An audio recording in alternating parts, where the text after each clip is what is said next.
বিয়ে একটা সুন্দর একটা সম্পর্ক, যেখানে জুড়ে থাকে ভালোবাসা, সুখ, দুঃখ, একে অপরের পাশে থাকা সারা জীবনের।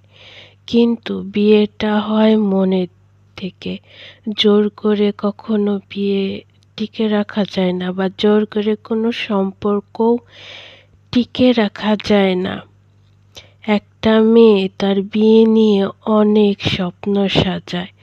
যখন মেয়েটাকে তার মনের বিরুদ্ধে বিয়ে দেয়া হয়, তাহলে তো সেই মেয়েটা বেঁচে থেকেই মরে যায়।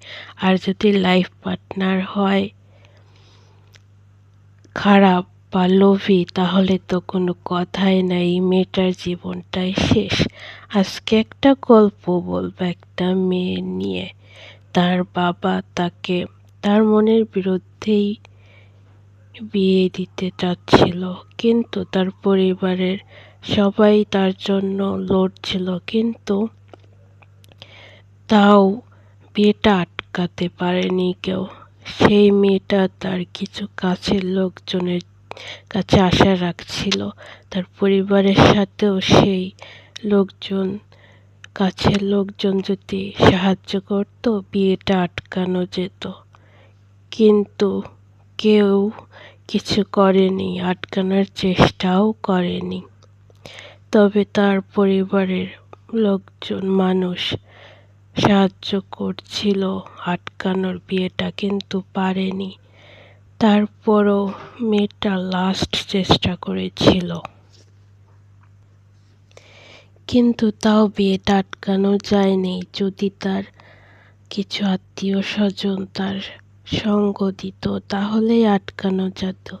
কিন্তু ভাগ্যের লিখন আর কে আটকাতে পারে।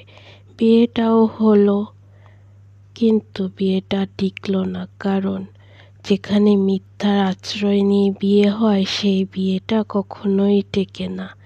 মেয়েটা যাদের আশায় ভরসায় ছিল, যাদের সাহায্য করেছিল, যাদের জন্য বদনামি হয়েছিল, তারা শুধু তাকে ভুলই বুঝে গেল।